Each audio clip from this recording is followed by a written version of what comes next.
Good morning. Wow. Didn't seem very chipper, did it?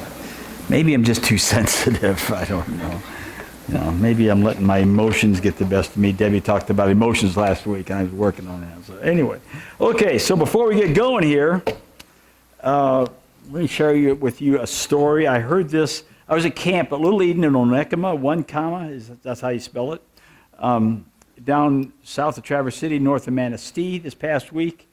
And Thursday night they had a variety show, and a gentleman was the MC, and so he told this joke. And so I'm going to relay the joke. So you don't blame it on me, but just know that I'm the messenger. And what do? You never shoot the messengers. Anyway, so anybody from Minnesota? Okay, that's good.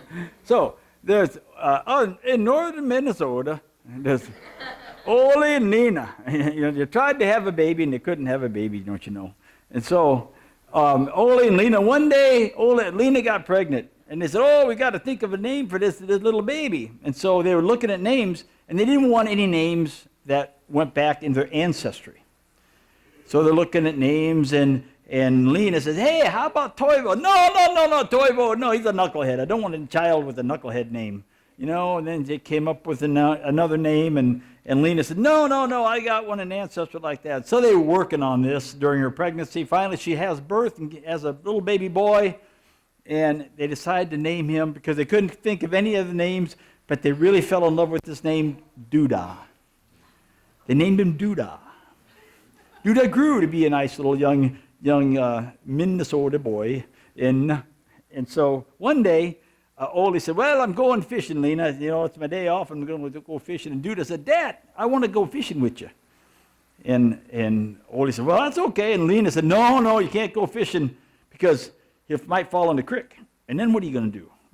This is the only boy we got, the only child we got. We got to keep Duda safe." Ole said, "Well, you heard your mother." And finally, Duda kept begging, and finally Lena said, "Okay, but listen, Ole, you keep him safe now. He's the only boy." Okay. So they went to the creek, and they were fishing. And other people were there fishing and swimming and whatnot, and doing all the things, And so they're fishing, and Ole's casting, and he's fishing and casting. And Duda's playing around, and Ole kind of forgets about Duda. Well, guess what happened? Wouldn't you know it, Duda fell in the creek. Ole heard a splash, and he looked, "Oh, no, it's Duda." Well, there's somebody swimming close by, and he was able to get Duda and pull Duda up out of the water.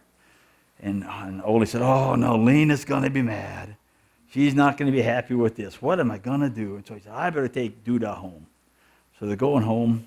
And all the way home, Ole's thinking, "What am I going to tell Lena? I got to tell Lena." They get to the house, and the door's locked. And so Ole knocks on the door. Lena comes in, and Duda's dripping wet next to Ole. And Lena opens the door, and she sees this dripping wet little boy. And Ole looks at Lena and goes, "Guess who fell in the creek today? Duda, Duda."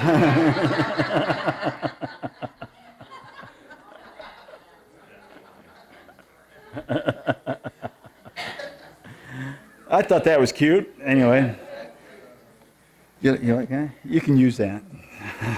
So I like my chicken one. I think you better.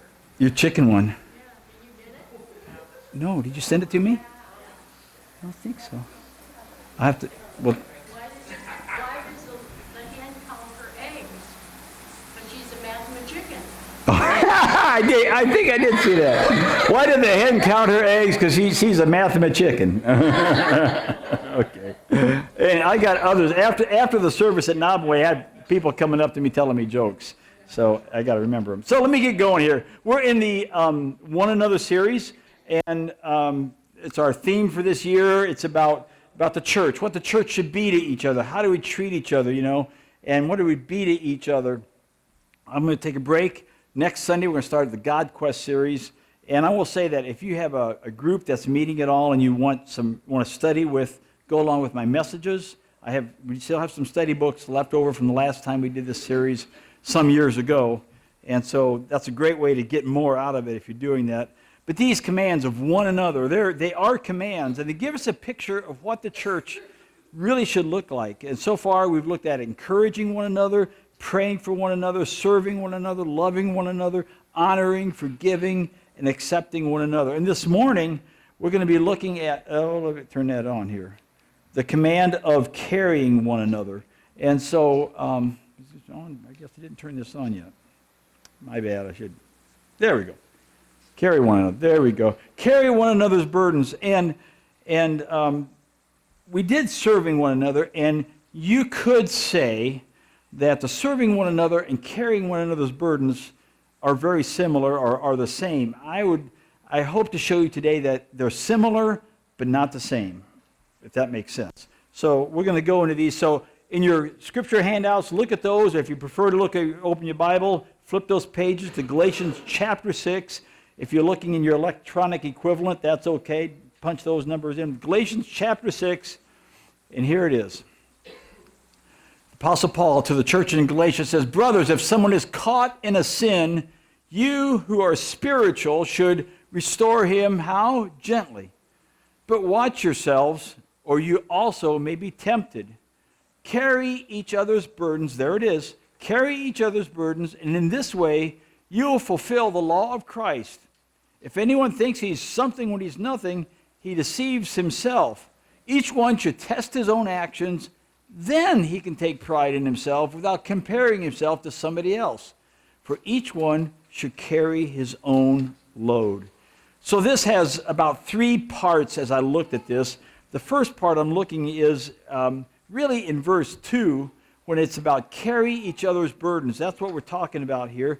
But then in verse 1 kind of is the application of that, which seems backwards. And verse 3 is kind of a warning. So I'm going to go through all of those sections and see. Verse 2 is our text for today. I love that sound. You like that sound? Crying baby in the church? Yeah. Yeah. Grandpa says he likes that sound too, even during a Michigan football game. Okay, good for you. "Carry each other's burdens, and in this way you fulfill the law of Christ." This verse is a really good nutshell verse for our entire series about one another. It talks about seeing someone in need and doing what you can to help them, taking the burden off their shoulders. I like to picture backpackers. I've backpacked with people before, and so let's just say you're backpacking, you got a group of people, and my pack used to weigh 55 to 60 pounds, because you just got tents, you got supplies for the whole time you're out there, and so you've got these packs, and you had a group of people packing, but somebody stumbles on a rock and twists an ankle. What are you going to do? That person has a pack, so you need to take the pack off. This is kind of like this, picture this visual, taking the pack off of somebody else and putting it on you so they can take the load off that ankle, maybe give them a walking stick to help take that load. And then because you got such a pack, you have to share the load with other people along the trip, because you can't give it back to that person because their ankle can't handle that extra weight. So that's kind of the word picture for you today. When we say carry one another's burdens, take that pack off. It's a way of showing love. Helping to carry burdens of other people can take different forms. It can look like, if you're following along your notes, here we go. In the form of encouragement. Sometimes there's something that you can't do for somebody else, but you can encourage them. You can walk alongside them and you can give them a encouraging word, you can whatever. Maybe their issue is in finances and you can't help with that, but you can say, you know what?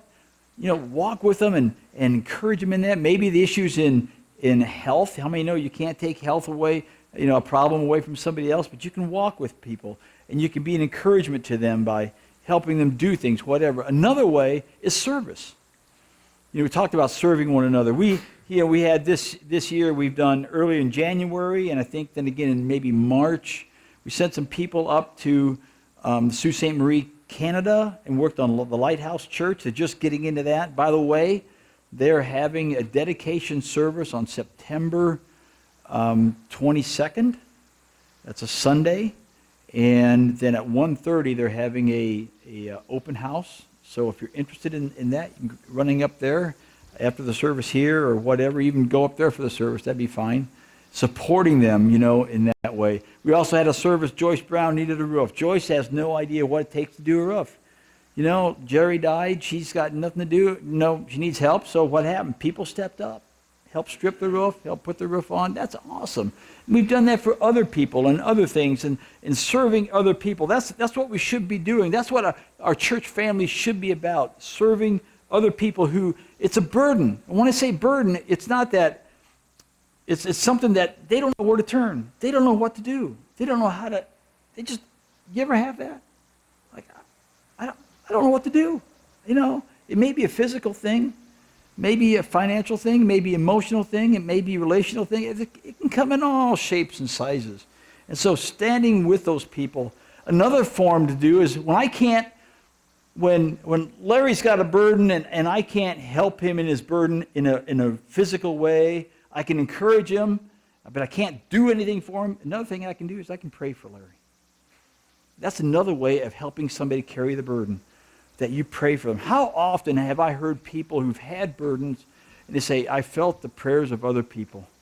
I sense those prayers and they're very important to me. That's carrying a burden, taking a brother and sister's load and taking it off their back and putting it on your own and walking with them. Paul says then, as we do this, we fulfill the law of Christ. I thought about that. What is the law of Christ? You know, and I looked it up. I thought I had the answer and I was right. But, you know, you still want to look it up, right? So I was looking it up, and the law of Christ is simple. It's very simple. It is the law of love. It's the law of love. Jesus gave us the sermon in the Sermon on the Mount. He said, in everything, therefore, treat people the same you want them to treat you. For this is the law of the prophets. Giving us the law of love. You treat other people like you want them to treat you. In fact, Paul echoes this in Galatians chapter 5. He said, for the whole law is fulfilled in one word in the statement. I think it's interesting. In one word in the statement, you shall love your neighbor as yourself. That one word in the statement is love. Loving other people. We call it the golden rule, right? For us in the church, Jesus gave us something else in John 13. You've heard me say this, John 13:34, that you should love one another, how as I have loved you, so you should also love one another. That way the world will know, then the world will know that you're my disciples as you love one another. So loving each other is fulfilling the law of Christ. It's not like, you know, in Jesus' day, the Pharisees didn't do that. The church in Jesus' day did not do that. Instead of taking burdens on and helping people, what did the Pharisees do?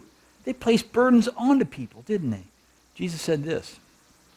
He said, the scribes and Pharisees have seated themselves in the chair of Moses. Let me just be clear. The chair of Moses was the chair of authority in the temple at that day. There was a physical chair there, and it looked in different temples, it looked different shapes, you know, but it was the idea of the people who sit in this chair are the people of spiritual authority in your life, okay? So Jesus is respecting the office of the Pharisees, the office of the church, but he goes on and say, you know, have seated themselves in the chair of Moses, therefore, all that they tell you to do and observe, but do not do according to their deeds. Okay, listen to what they tell you, because they have authority, but don't watch what they do, because they're just not doing it right.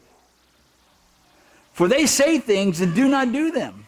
They tie up heavy burdens and lay them on men's shoulders, but they themselves are unwilling to move them with so much as a finger. That's the way the selfish legalist always doing, always requiring things of other people, what they themselves aren't willing to listen or aren't willing to lift. That's not a follower of Jesus. You know, and in the church here, we don't want to put burdens on people that aren't in the Bible. How many know that churches sometimes put burdens on people, traditions and things like that aren't in the Bible? Now, I'm not going to say they're bad. I'm not going to say that at all. But you know what? If it makes it so difficult, I remember years ago hearing people here share about how years ago for communion, well, you remember this, that the bishop would come and the burden they put on people was you come into the room and you have to confess everything. And I heard people tell me that once they got done, they felt worse than they went in.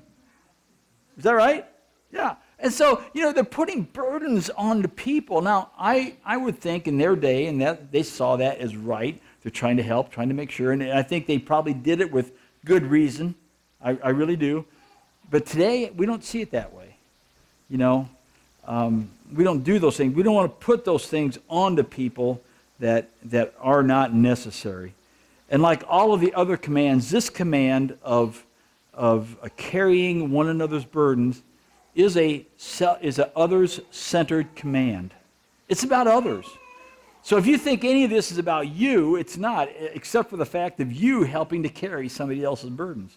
When somebody has a need and you can help, a follower of Jesus is going to help. When a follower of Christ will take up the burden and help that person, however, even if you don't have the resources, we can pray, we can encourage. There's many ways that we can lift the burden of somebody else. In fact, there's ways that we can carry burdens of other people through the course of a day, and those people, don't even realize it, and sometimes the people that are doing it don't even realize it, but they're carrying burdens. I have a video clip here, Tom. We're going to look at this, and it's from a Taiwanese insurance company. So there's small at the bottom of the screen. There's a small words that the guy's reading it, saying something we can't understand unless you know Taiwanese, and so read the little captions at the bottom. Check this out.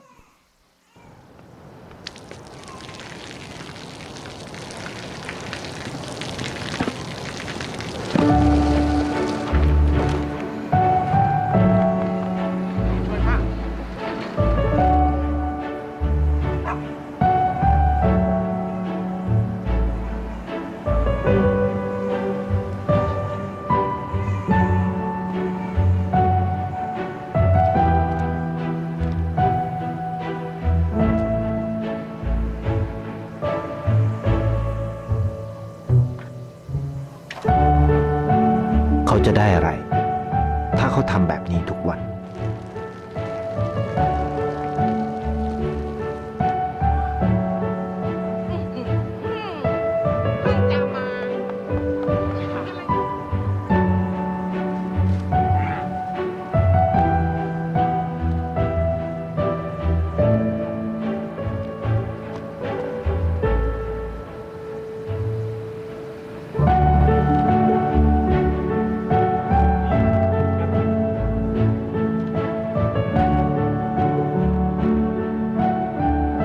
เขาจะไม่ได้อะไรเลย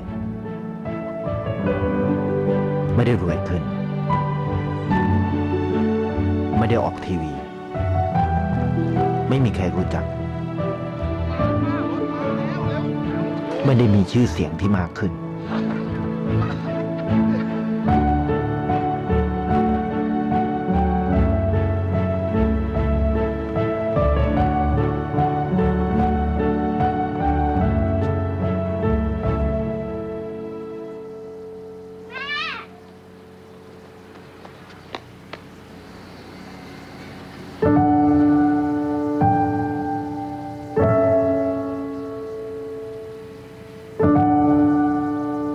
เพราะสิ่งที่เขาได้คือได้แค่ความรู้สึก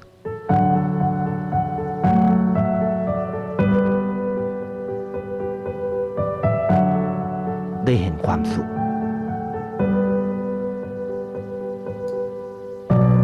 ได้เข้าใจ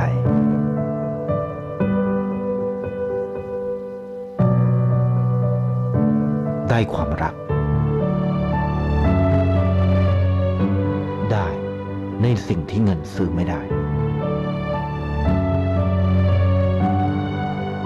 ได้โลกที่สวยงามกว่าเดิม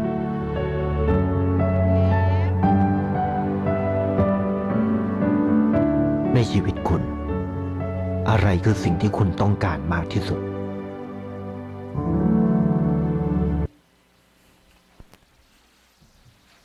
I don't know about you, but I wish more insurance companies had more commercials in America like that. Wouldn't that be nice to have those kind of commercials in America, you know? And you could see the guy just going out and carrying little burdens, lifting little burdens along the way. Everything from a plant that we don't think about, but how many know that that plant growing, bringing life to that plant, puts a smile on people's faces to see a nice, beautiful plant growing here? You know, carrying little burdens, carrying the burden of a crying baby. Grandma does that. Kathy's swaying and taking that. That feels good when somebody comes and helps you out, doesn't it, Chelsea? Yeah, that's what we do. Carry and lift burdens. Galatians 6:1, it says again, brethren, even if anyone is caught in any trespass, NIV says sins, you who are spiritual, restore such a one in a spirit of gentleness, each one looking to yourself. Why? So that you too will not be tempted. So this person that's caught in a trespass, caught in a sin, this is the application here, is someone, this is not someone going along in life this is someone who's going along in life, and how many know we get tripped up? Follower of Jesus, we get tripped up. We just plain blow it. The idea here is that sin has captured this person. It's not so much that they planned on sinning and the godly friends are saying, hey, watch out, you better not do that, you need to keep doing that, and warning them. It's not so much as that, but they just went about in life and they just were caught in this. It's someone that acted before they realized it. They had fallen into sin and now are caught. It's like being in a social setting. How many know that your mouth can get you in trouble, or maybe you say a lie and you say, oh, what was I doing, or just whatever it can be. You become angry, you fly off the handle and regret it later, something that's wrong like that. And here's Paul is telling the church in Galatia how to respond when a brother or a sister just flat out stumbles and blows it, right? Not intentional, not says, I'm not listening to you guys anymore. How many know that's turning away? That's backsliding. That's kind of different what the meaning is here. This is the person who just stores it, blows it. And Paul says that person should be caught in a trespass, caught in a sin, is to be restored. Restored. Instead of pointing out the sin for everybody and saying, hey, Daryl, did you hear about, instead of doing that type of stuff, pointing them back toward Jesus, helping take the burden, helping walking back with them, restoring them. In the Greek, it has the idea of mending together, mending fishing nets, for example. You're restoring the hole, from going from the hole in this net, restoring the net back to the way it can be so it's useful and working. It's a fixing word here. In the context of a sinning brother, it means fixing what's broken. It's confessing sin before the Lord and forgiving the hurt that the sin has caused. It's repairing the broken relationship. Paul says that those people who are spiritual, let's see if I can get back to it, are to do this. Restore people, the spiritual people. And that's the word spiritual. It's kind of a loaded word because Paul has been talking about it in Galatians chapter 5. All of Galatians chapter 5, he's talking about that. In fact, if you look back to Galatians 5, we see Paul is really leading up to Galatians chapter 6. In 5, Paul talks about the difference between walking by the Spirit and walking by the flesh. Walking by the Spirit is walking in the ways of God, being controlled by the Spirit of God. Where walking by the flesh is walking in your own ways, doing what you want to do, living up to the desires that you have. I'm going to tell you this, it's pretty simple. The more you walk by the Spirit, the less you walk by the flesh. You can't do both simultaneously. It's going to be one or the other. And the more we listen to the Holy Spirit direct us, we think we hear His voice, and we do this, and sometimes when you're first learning this and first trying to get it, you think you hear His voice, and you do something, it's like, well, that wasn't what He was saying. But the more you listen and try to do things that the Holy Spirit would prompt you to, the more you can understand, the better you walk in it. So in Galatians chapter 5, from verses 17 to verse 21, he talks about and describes what the desires of the flesh are, so that we know those desires are social sins, sins against others, sins that are hurtful to others. They're selfish sins. They're sins that want something, and I'm going to hurt you in order to get what I want. But then he contrasts it with a life that's led by the Spirit. And he contrasts it with this fruit of the Spirit. Verse 22, let me get to that. Gives us the fruit of the Spirit, which is this, Galatians 5:22. Fruit of the Spirit is love, joy, peace, patience, kindness, goodness, faithfulness, gentleness, and self-control. And he says, and against those things, there is no law. There's no law when you live by the Spirit. People who are led by the Spirit of God will not be seeking their own desires, but will be looking for the good of others. And so they'll be patient with people, and they're kind with people, and gentle with people who they're trying to restore. I don't know about you, but I want to hang with people like this. You know, I don't want to hang with people who are always out trying to get for themselves, and you don't know if you can turn your back on them, that they're going to stab you in the back at any time. This person won't. This person's going to care about your needs. When we come to chapter 6, Paul is calling the people who are led by the Spirit to be the ones to restore a person caught in a sin or a trespass. And he wants those people to be spiritual to help them do that, because it has to be done in a spirit of gentleness. How many know that if you're restoring somebody back gently, you need to be patient with them, don't you? It takes patience. Because sometimes we don't always get it to do that. I think a great word picture, a story picture of this is Jesus in John chapter 8. He's minding his own business, and the Pharisees are trying to get him caught again, right? They're always trying to get Jesus into something. So he's minding his own business. The Pharisees, they find a woman who's caught in adultery.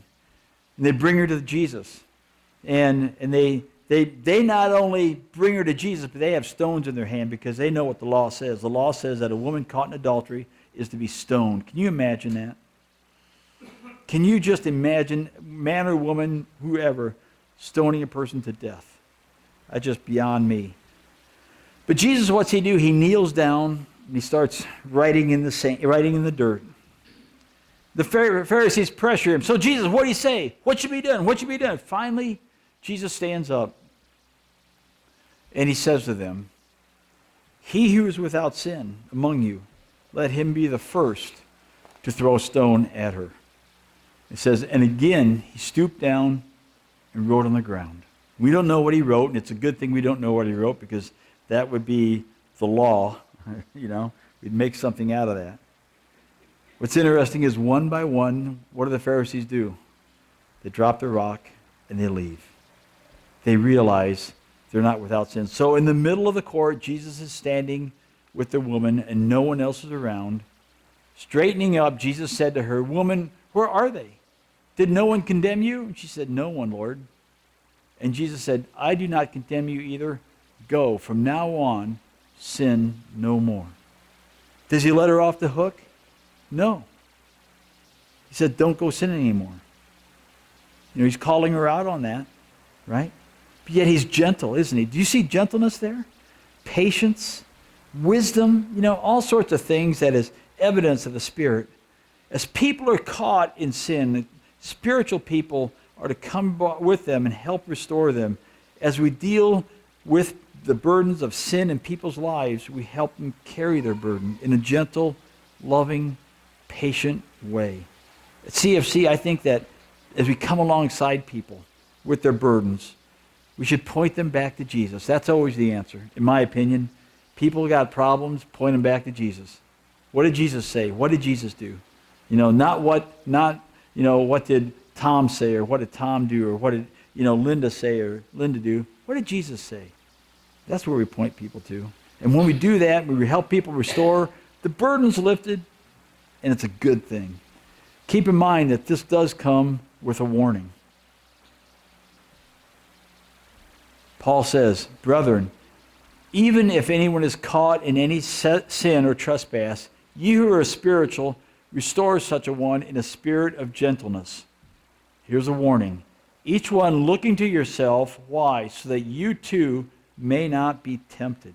In other words, if you see somebody caught if you catch somebody in one of these spiritual problems of sin or trespass, and if you see yourself as a spiritual one who needs to help restore them, you have a particular potential danger ahead of you. And that danger is the danger of pride and arrogance. Thinking that you're the righteous one. Thinking that I'm here to save the day. And we get all puffed up. And let me tell you about pride. The sin of pride has been around since the beginning of time. And that sin of pride is pretty powerful. Paul says to be aware of this danger. Why? He says, back up. He wants to be careful because, Tim, where are you going? He's afraid that if we're not careful, we'll become as a Pharisee. And lording things over people and being puffed up on ourselves. The Bible says in Luke 18:9, that Jesus said that such people, told this parable of some people who trusted in themselves that they were righteous and viewed others with contempt. When we think that we've got all the answers, when we think that we're always right, pride gets into us, doesn't it? And we think get all puffed up and we get nasty. Paul says, be aware of that danger. Then look at 3 and 5 of this text. For if anyone thinks he is something, you ever see somebody who thought they had all the answers and they thought they were somebody? You know? I know, it's like, I can tell you, and they're all puffed up on themselves. And I like, anybody thinks he's something when he's a zero, You ever talk to people and they walk away and think, what a zero? They just. So, for if anyone thinks he is something when he is nothing, he deceives himself. But each one must examine his own work. Look at yourself. Check yourself out. After you examine yourself, and then he will have reason for boasting in regard to himself alone. I can't talk about you, but I know about me. I checked it. God and I are good. I'm right with him. And not in regard to one another. How many know that so often we compare ourselves to other people? That's not what we do. We compare ourselves to Jesus, right? That's the barometer. For each one will bear his own load. Over the years, what I've noticed is that people who tend to loudly condemn other people and point out their sin are hiding a whole bunch of junk in themselves. What's the old saying? Point a finger at somebody else. You got 3 pointing back at you. So we need to watch out for people who look at the sin of others but seem to overlook their own lives. Jesus said it like this.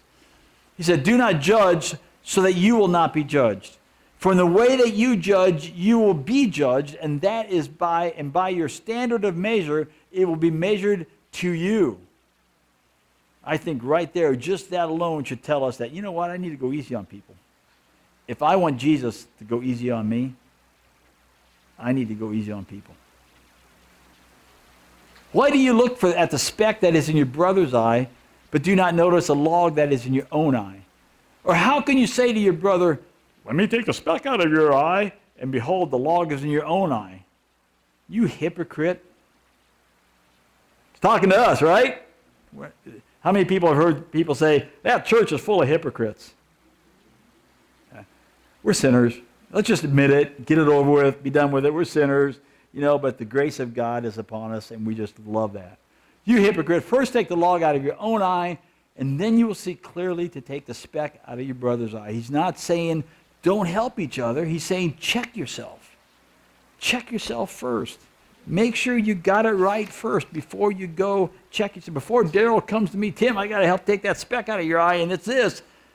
He needs to make sure he doesn't have a log. Yeah, So as we carry the burdens of one another, let's look carefully at ourselves first.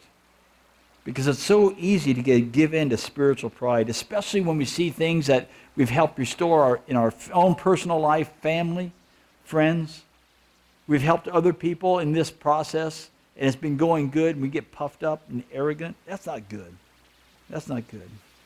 So when we see our friends turn from sin, that's an awesome thing. When we see church family members turn from sin, we can help them carry that load. How? Encouragement, prayer, walking with them. When we can do something physically, we do that. We do that because it's a good thing. Carrying one another's burdens and helping each other be more like Jesus today than we were yesterday. The Bible says iron sharpens iron, right?